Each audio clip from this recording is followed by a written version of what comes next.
Welcome to today's controversial episode, especially if you've been listening or watching to this for a little bit. Now, I keep hearing that the American dream is dead, that it's not like it used to be for the boomers, and home ownership is impossible for this generation. Well, I agree. The dream is dead. You've been lied to. So what the do you do now? How to Buy a Home educates, protects, and connects first-time homebuyers to qualified vetted realtors in their area. Whether you're looking for DIY information or step-by-step guidance, How to Buy a Home is the #1 resource for first-time homebuyers. Well, it's truth bomb time for my How to Buy a Homies. The dream that was sold to you, that's dead. As someone who is a full-time first-time homebuyer coach, I know it's not the same for your generation, and it's no longer a dream scenario. So today, with no judgment, no condescension, and no accusing your generation of being lazy or apathetic, this show is going to break down the death of the boomers' American dream of home ownership. Yeah, unfortunately, gang, you've been lied to, fed a load of crap for decades. But what hasn't been shared with you is that those of us in the know, people who've been working and uplifting first-time homebuyers like you for decades, we've had to forge a new path to reach a dreamy goal. And we've been fully aware that the old dream has been dead since the 1990s. So today I'm going to share with you this new path to home ownership, which actually isn't very new at all, because we've been quietly forging this while each generation has been watching that old dream disappear for them. Yeah, if you were freaked out by what I said earlier, that the dream was dead, have no fear, gang. Home ownership is still there for almost every person. The regular people who want to make a middle-class life. It's just not as dreamy as they make it out in the old days, but the result is still enormously in your favor. That's the lie that you've been told. Because that original dream died, now it's impossible for you. This is not true, and I'm going to explain. Today, I will offer you some hope with the solutions and tactics for the current economy and the current housing market. And I even have a real-life story from Nicholas Z because it's a great example. Now, he came to me in October 2024, and him and his partner had $1,500 saved. But 10 months later, they're owners of a 4-bedroom, 2-bath, $312,000 home. And within those 10 months, his partner had a baby, and both their cars crapped out. And they thought that their dream was impossible. Well, now they own a home, not a dream. That's their reality. So before I start breaking down the 50-year fading away of the American dream, yeah, it didn't just happen. I want to make sure y'all got to know the dream death, it doesn't scare me because it's been 50 years in the making. It is not new. I have always believed in the power of home ownership and the ability to attain it. And I know that you can do it, despite the fact that the OG boomer dream way back from yesteryear, that one's lying in a coffin. So let's start with a few optimistic facts from right now to show you that you can still do this despite the death of the boomer American dream. Last year, we had 974,000 first-time homebuyers in the United States. Almost 1 million people did this last year when everyone said it was the worst time ever to try to buy a house. And no, not because their mommy and daddy gave 1 million people out there a huge chunk of change so they could buy a home. The average down payment for first-time homebuyers in 2024 was only 9%. And that's the average. That's high based on the people we see coming into How to Buy a Home, because most people did this on their own with no help, and they're using 5% down conventional loans or FHA loans at only 3.5% down payment. Almost 1 million people, real, regular people, all on their own, found a new path to home ownership and bought homes from 200,000 to 1 million plus. I know this because many of them reached out to us here at How to Buy a Home looking for coaching and education. I heard all the stories from 2024 and a bunch more here in 2025. Hell, I even see the pictures from people that used unicorns or people that did it on their own. They send me them in front of their house. I know this is happening. And what's more exciting right now is thanks to interest rates dropping from 7% recently to 5.5% for first-time homebuyers using an FHA loan, a $400,000 home now costs $400 less a month in your payment. And yeah, this is possible because lots of buyers are using down payment assistance programs. And not just people with low income. There are down payment assistance programs for lots of people out there. And some buyers are using more than one assistance or grant program. It's what they're calling down payment assistance stacking. I had one buyer who only needed $4,000 total to buy a $300,000 home. That $4,000 covered their down payment and their closing costs, and their new mortgage was $100 less than their rent.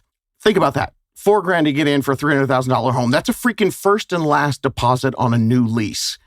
And that was a buyer from last year with rates near 7%. But now they own a home and they pay $100 less than their rent.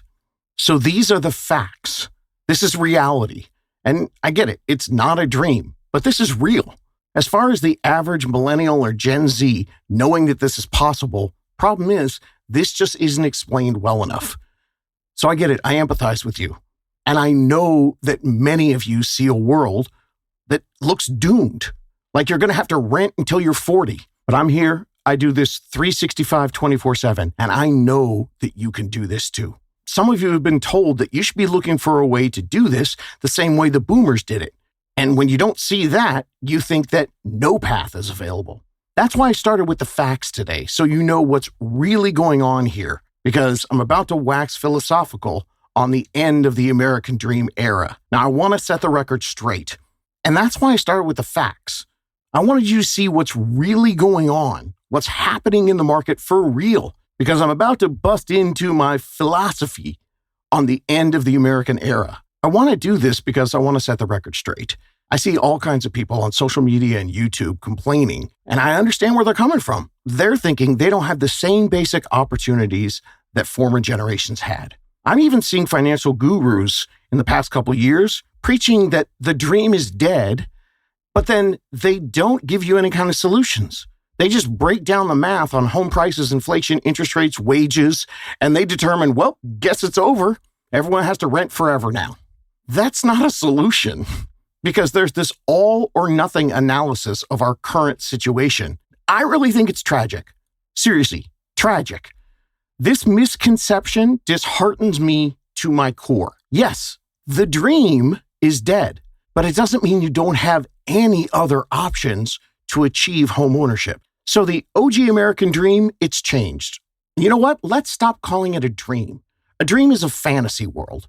Where you can actually fly and shoot lasers from your eyes and destroy all the people who were ever mean to you in high school. Owning a home, it isn't a dream. It's the reality of how you get ahead in a changing world. So you know what? Let's go ahead and rename what they're calling this. Instead of the American dream, let's call it the American Monday. Yeah, Monday. About as far away from a dream as you can get, right? It's not a dream. It's not a fantasy that falls into your lap. It's regular. It's a normal thing with boring preparation and planning. It's Monday. So yeah, all the people objecting online are correct. The dream is dead. But here's why. This is the history lesson behind the great boomer American dream. It was created post the Great Depression and post World War II. It was a government solution to make things easier for the little guy. It's a society where the everyday person could buy a house for cheap and cover the payments with their regular salary.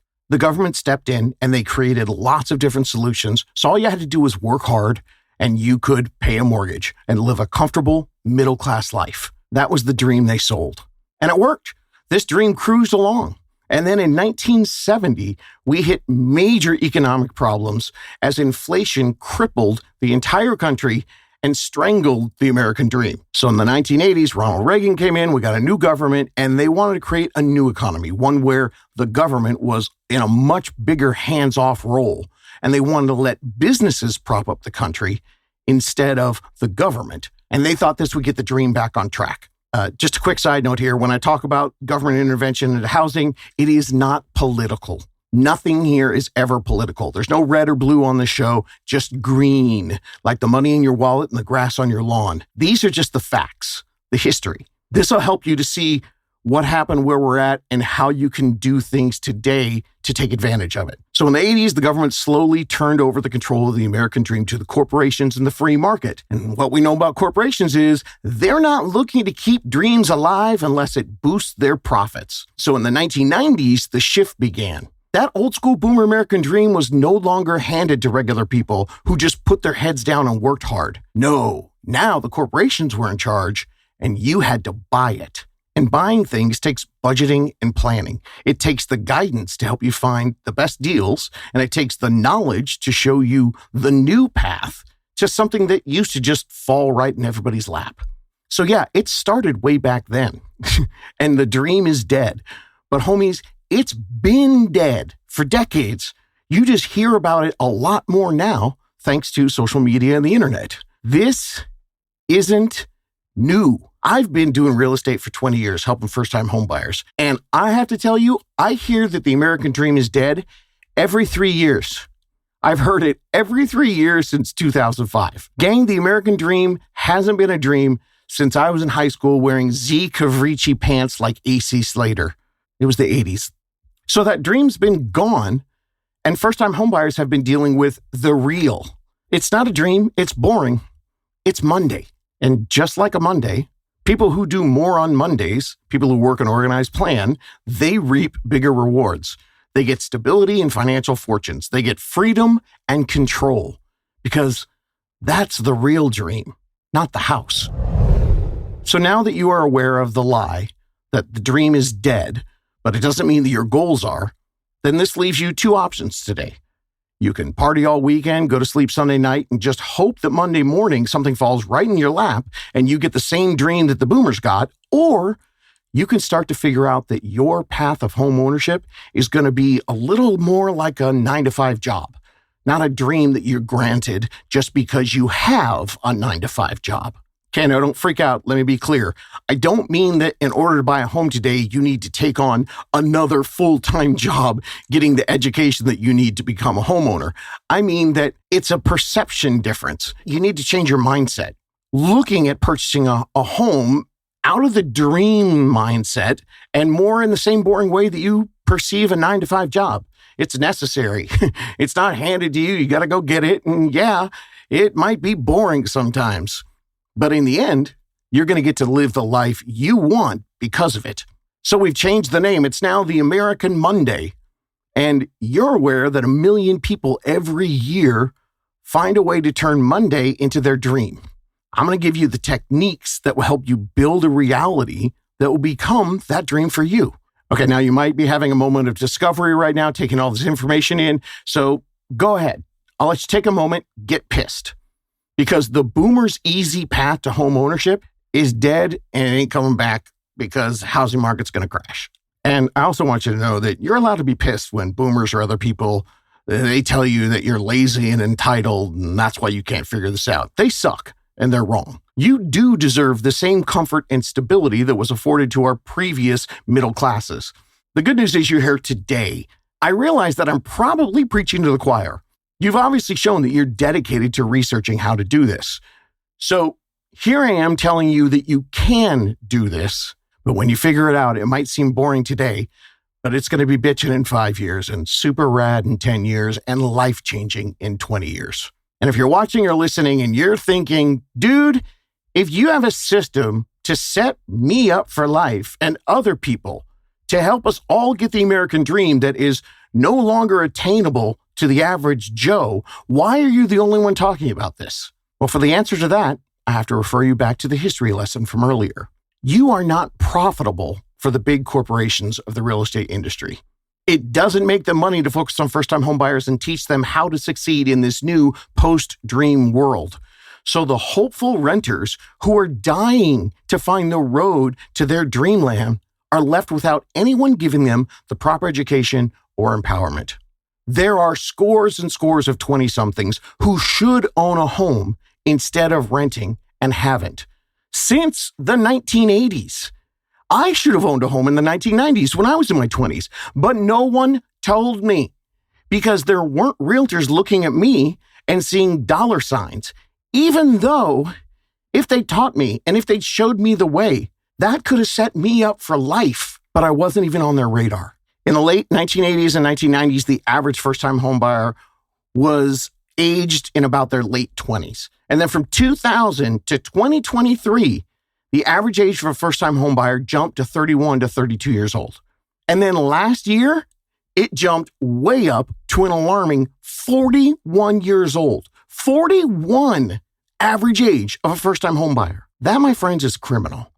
That is corporate corruption in the real estate industry. That is you and your fully attainable path to the dream being ignored and not taught in lieu of the almighty dollar. And it's not because the dream's over and 20-somethings can't do this.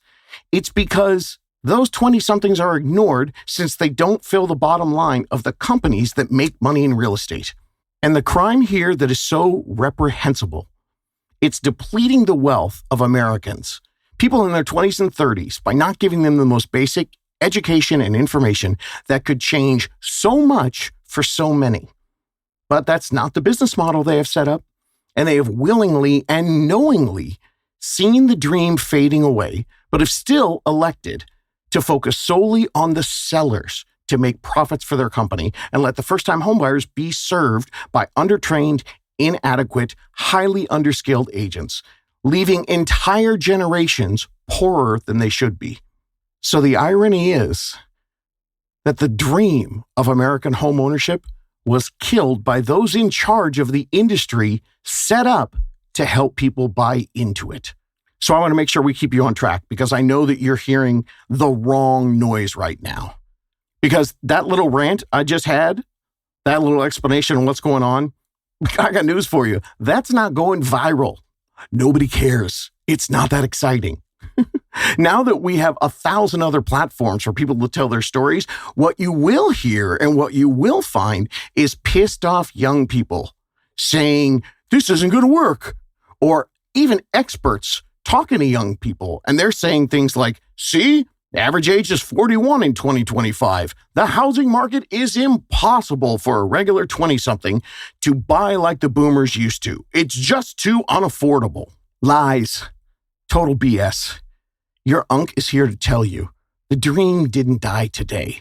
For the last 23 years, the average age creeped up to 31 and stayed around 31, 32, 33 that whole time. That's too old. The corpse has been rotting in front of us since the beginning of the century, and nobody in real estate did a damn thing to correct it. I'm here to tell you, it's no longer an American dream. It hasn't been one for a while. It's a Monday, but you can do Mondays. If you're a 20-something, or heck, I don't care, a 30-something or 40-something, and you're paying the average rent in your area, you can most likely own a starter home with the right coaching, guidance, and planning. And the math says it's absolutely possible. It's just not profitable to those who should have been educating you on how to do this. So one more time, before we get into your solutions so you can make your Monday planning turn into that dream, let's acknowledge where we all are. You have every right to say screw the boomers and the old teachers who told you just do good in high school and go to college and then you'll get a good job and you'll get the American dream. You know, those people that were totally ignoring that there were massive changes happening everywhere in college tuition and student loans and the job market and rising rents and rising home prices. Yeah, I'm giving you permission. Screw them and screw their promise of the dream. It doesn't fall in your lap. You have to work a plan. But you can do it. It is possible. Oh, but you can also say, screw you to the real estate industry, which has knowingly watched the average age of first-time homebuyers ascend while they have done nothing about it. And yeah, that sucks. And if that's what you've been fed your whole life, you're allowed to take a moment to feel anger, frustration, and yes, fear. But now we're going to replace it with calm, clarity, and a plan. So this new path, which is less dreamy and more real, it is very attainable. And it's still going to become your fully realized dream. And it will become your fully realized dream in 5, 10, or 20 years. But it starts by knowing this. Know this. You can do this. Yes, you can. People are doing it. Don't believe the noise. You can do this, you should do this, and you have the tools. It's all right here. The math for all of this is in episode 355, Rent versus Buy, and episode 322, Am I Ready to Buy a Home? The 5 questions you need to ask. And just recently, I dropped the tools, the tips, and the techniques broken down into a first-time homebuyer playbook. That's episodes 388 and 389. There, you get your action steps for today, so you don't end up becoming another 41-year-old statistic. By the way, side note, if you're 41 or older, I got you too. It is never too late. Some of my favorite homies have been in their 40s, 50s, and even their 60s. Now, if you're brand new to this process and you want it all broken down for you, the 10 starter steps are episodes 301 to 310. Or if you're listening in the future, they're episodes 400 to 410. These are the must-have best steps that unfortunately the real estate industry has just failed to tell you. And the good news, the positive news filled with motivation and tips that will actually progress you into buying a home. Anything else that you're looking for to bring you the clarity in the home buying process, it's right here in the podcast library. And episode 385 has a guide to how to use that whole library. Everything that you need to know if you want to find details, if you're looking for episodes that go over everything, loan questions, home shopping, bidding wars, appraisals, home inspections, how to get approved, down payment assistance, how much home can you afford, house hacking, PMI, taxes, and so much more.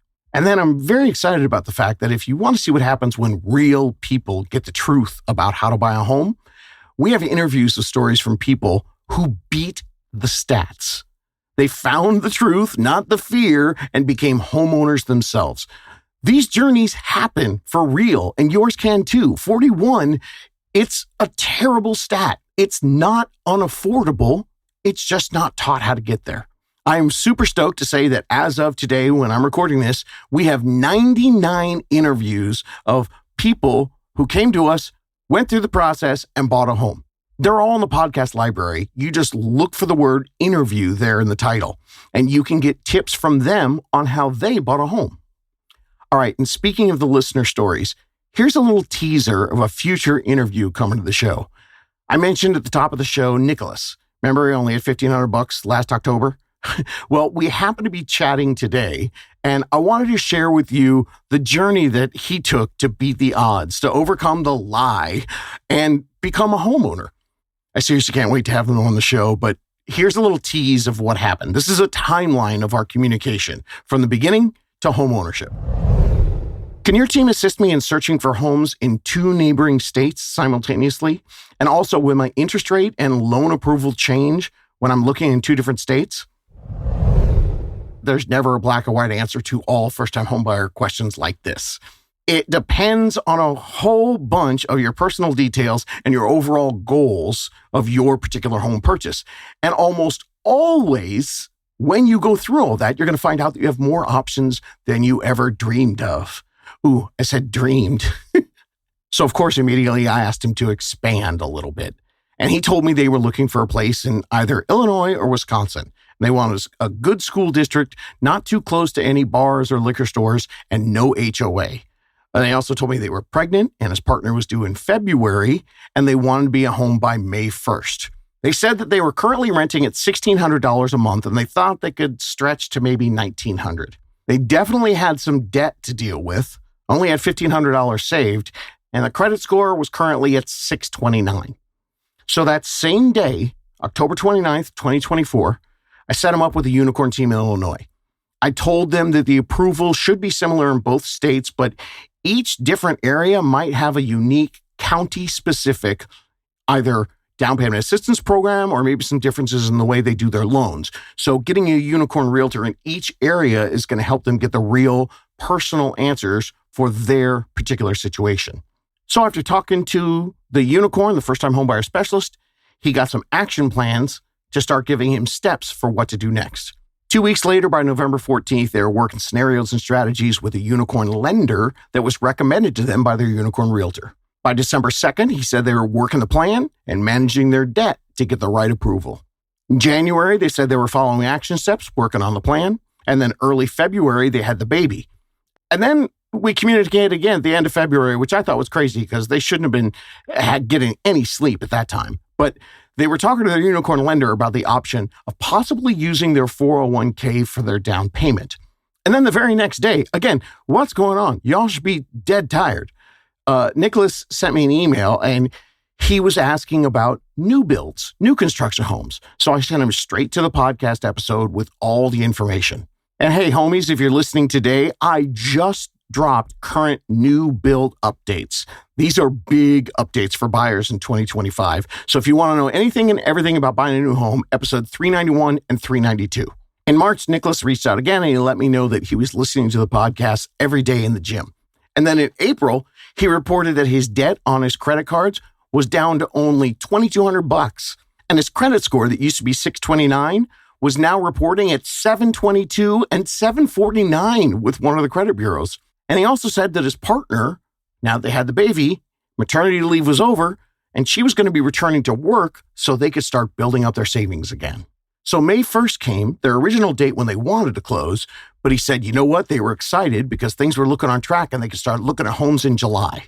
But then on June 7th, he reached out and told me that it was getting really stressful because both their cars were having serious issues and it was going to cost more to repair them than it was to replace them. He was super bummed out. He actually told us he felt like he was stuck between a rock and a hard place. So I reached back out and I told him, hey, Nicholas, we get it. Life happens. You're just planning right now. All good. That's why How to Buy a Home doesn't say we're teaching you how to buy a home right now. It's about working the right plan that works for you and your life. So in June, he started working all the numbers with his unicorn team. And then on July 17th, with all the money that they had saved, plus using his 401k as a backup, they were officially pre-approved, even with all those changes that were going on for them. And they were ready to go out and look at houses, and they were super excited. And then on August 11th, he sent me this. Hey, David, I just wanted to reach out and give you a quick update. My woman, now those are his words. We've been communicating a lot, so I think he was getting very casual with me. But he said, my woman and I just had an offer accepted for a home that we fell in love with the moment that we walked in the door. Aaron, who was their unicorn, has been doing an amazing job assisting us all along the way. We expect to close on this home August 29th. And then on August 29th, this family, who just 10 months earlier only had $1,500 saved and a baby on the way. And on August 29th, this family, who just 10 months earlier only had $1,500 of their name and a baby coming, they got the keys to a $312,000 four-bedroom, 2 full-bath home with a 2-car attached garage and a big backyard an hour north of Chicago. And to purchase this, they only needed a 3% down payment. But it gets even better.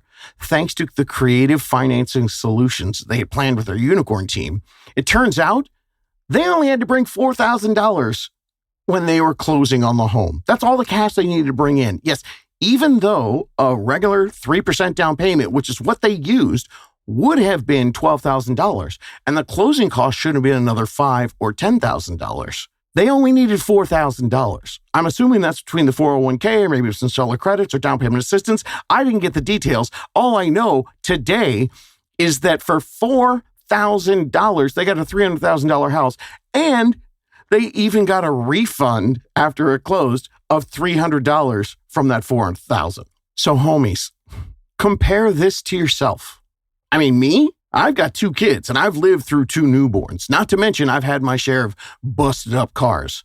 And I know it is no dream to try to do anything when you've got the chaos of an infant or cars breaking down, and especially all this stuff happening at the same time, let alone figure out how to buy a home. Life can be messy sometimes. So ask yourself this. How do you compare to Nicholas? $1,500 saved, 629 credit score, baby on the way. It only took him 10 months and $3,600 to get out of the rent rut. And they had both cars crap out and a baby in that 10 months. So if you're comparing, you're probably like in one of 3 places. And one of them is highly unlikely. That one is, damn, that sounds exactly like us. If it does, that's weird. The second comparison, you might think, damn, you know what? I'm actually worse off than that. Hey, if that's you, cool. So what? All that means is 10 months becomes 20 months or 30 months. You work the plan within the time that you need to make it happen for you. Or the comparison where most of you are, the third one, you're thinking, damn, I am a lot closer than I knew. Yes. That's what I'm trying to tell you. Don't believe the hype. This is possible. And yes, you've been wronged with misinformation about what you actually can do. All you need is your own last lease ever program. And once a month, you can take the steps. Make it as routine as Monday morning. Simple action steps that build your roadmap to a rent replacement strategy that should be happening for everybody out there. If you're 21, 23, or 25 years old, not waiting until you're 41. Because the worst thing that can happen is you try to build this process in your 20s and you figure out it might take you a little while longer. Maybe it's years, not months. That's okay. But if you don't know, suddenly you turn around, it's 10 years later, and you have spent hundreds of thousands of dollars in rent. We're here to give you answers. We're here to tell the truth, even if it stings until you understand it, and then get you solutions. And if you want more information about what's happening here, it's everywhere. In fact, if you want to see what Nicholas had to say about his experience, go to the Google business page for How to Buy a Home podcast, the Google business page. Check out his review. It's there. And you know what? If you're here and you're listening to this free podcast and it's brought you any value at all, speaking of reviews, could you take a minute and write one for me? You can write it there, or even better, write it on Apple or Spotify. It really helps me get the word out to others who are seeking this rare help for first-time home buyers. And if you're sitting listening going, okay, I think I got it, but I still have a few questions, cool. Go to howtobuyahome.com and you can ask me anything, including asking about getting yourself a unicorn team so you can beat the statistics and use your 20s and 30s to build your wealth, not drain it. So today's truth, the easy dream, the American dream of the boomers, it's been dead for 50 years. So let's kill that lie for you and move into the truth. It's not impossible because the dream is dead. It's still incredibly doable. Just like Monday morning, you can do this. Looking for more DIY education or your own personal step-by-step guidance through the home buying journey? Since 2019, How to Buy a Home has been the #1 resource for first-time home buyers. So visit howtobuy.com to get started.